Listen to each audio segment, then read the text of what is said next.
Darren. Let's start with Keir Starmer. There seems to be a great deal of regret among Brits about electing Labor in a landslide victory. A petition calling for a new general election has gathered close to 3 million signatures in quick time.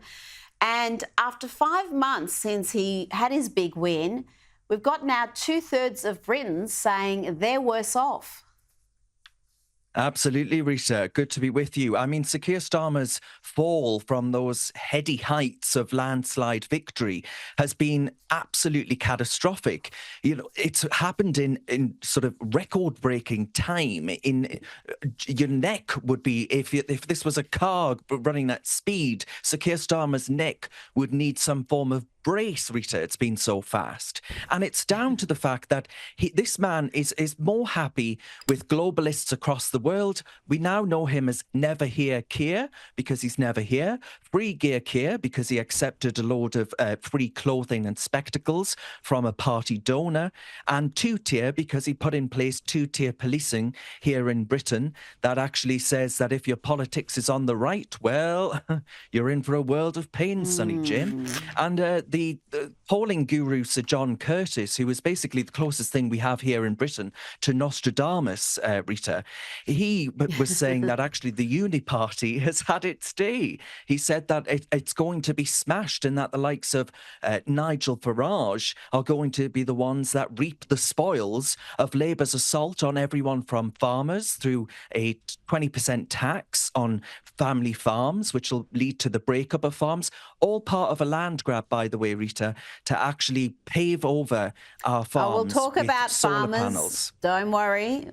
We'll talk about farming, but you mentioned the predictions of the Nostradamus-like political figure, and he's got some ideas about what Nigel Farage can do, because as Keir Starmer's net popularity has plummeted, Nigel Farage has improved. He's now more popular than Keir Starmer, according to the latest Ipsos poll. In fact, his favourability rating is higher than Starmer's, 28 compared to 23, and his unfavourability rating is lower. So the question has to be asked, Darren, can Farage break the Tory-Labor duopoly?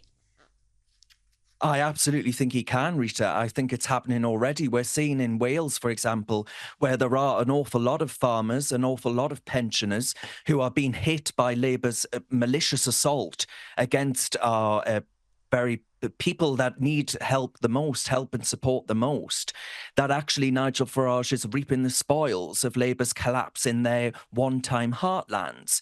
Look, this man, he personifies globalism, right? Him and Justin Trudeau ought to go off skipping merrily into the sunset, never to be seen in frontline politics ever again, Rita, and the world will be a much brighter place. What he has done to our country in a matter of months, as you've documented on this very channel many times now, we have turned into a police state. We are not a free country. We have allowed Islamists to rule the roost. We are even seeing calls from the Labour Party today for blasphemy laws in Parliament. This is a total joke on the international stage. Elon Musk has been a better leader of the opposition than I think we could have ever asked for. But Nigel Farage will be the one within Parliament to actually beat the drum and reap the rewards from Labour's collapse, which is coming in vast numbers. I think they're going to be a one-term party in office, and that's not happened for quite some time. And especially after that enormous victory, you would not have thought then that this would be a one-term government. But you mentioned the assault on farmers. That is one of the many reasons Labor is so unpopular. This inheritance tax on farms and other agricultural assets. There were protests even today, a tractor protest on the roads of Dover. We've seen similar protests elsewhere. And we've got groups, Darren, like Save British Farming and Fairness for Farmers saying that this inheritance tax was a hammer blow to an industry that's already on its knees. And why is Keir Starmer going after farmers in this manner? So were Sir Keir Starmer sat in this chair right now, he'd tell you a pack of lies. So I'm going to tell you the truth, right? He says that it's there to plug the gaps in the public finances, an elusive £22 billion. Actually, they've just hiked taxes to the highest in British history, to a cost of £40 billion to the Treasury. And I say to that argument, Rita, frankly, they can pull the other one, because this is a naked assault on rural communities in order to actually have them sell their land to pave it for homes for illegal migrants and the mass migration that's coming to Britain. Hundreds of thousands coming here. And actually the fact that they want to pave it over with wind turbines and solar panels. I don't know about you, Rita, you've been to Britain. We don't get an awful lot of sun. It's about as much use as a chocolate fireguard. You know, these behemoths of steel and cement, which are nowhere near green, all whilst, Rita, the likes of China burn more coal than Sauron's Mordor. You know, Lord of the Rings, hold your horses, because if you need a set for the next Amazon special, well, I tell you what, just get yourself over to China, because they're the problem, not us. This is all a con. It's a con and a fiddle, and they're taking the British public for fools, and we're not going to fall for it. Also, they can virtue signal with this green con whilst committing suicide with the British economy. And pensioners, Rita, are feeling the price. They are shivering in their homes. And we're not going to stand for it. There are even protests happening in Wales right now, as we speak, as we record right now. Farmers are out there on the streets blocking ports from being able to actually operate. The anger out there is palpable, it's rising, and it's white hot.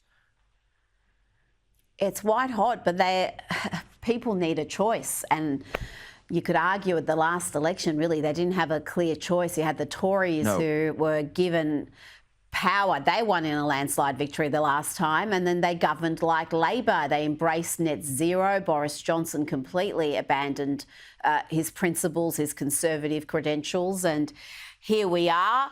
Before you go, I've got an only in Germany story, hopefully only in Germany. And I've got to say, I had to read this headline twice to absorb the full magnitude.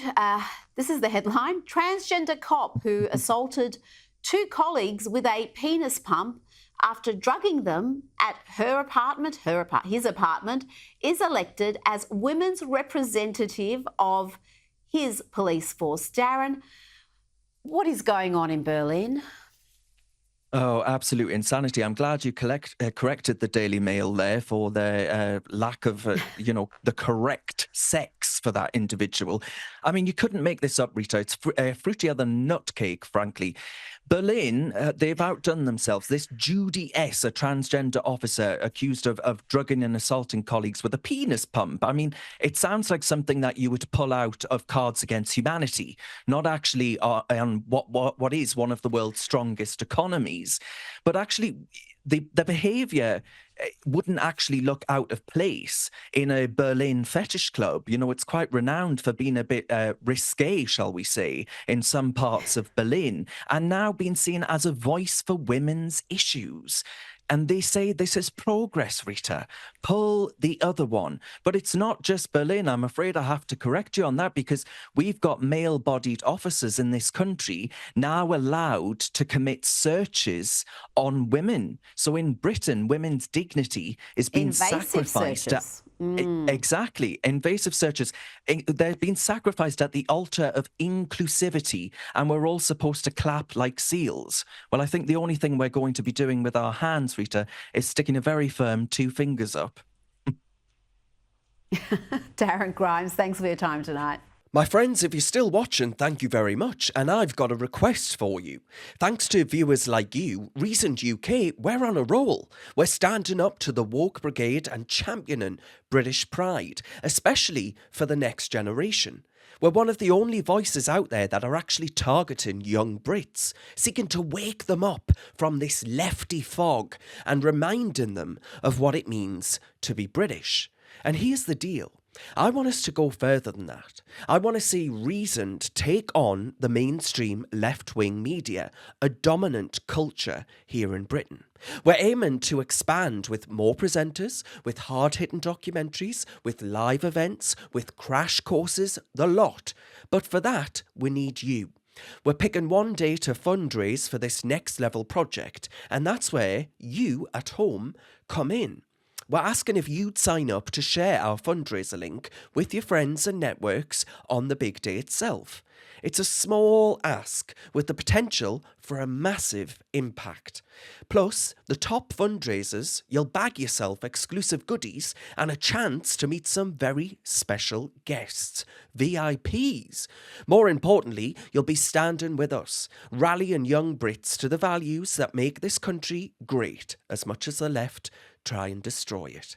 So if you're in, click the Google form in the description below, drop in your details, and I'll be in touch. Cheers very much. Let's make it happen together.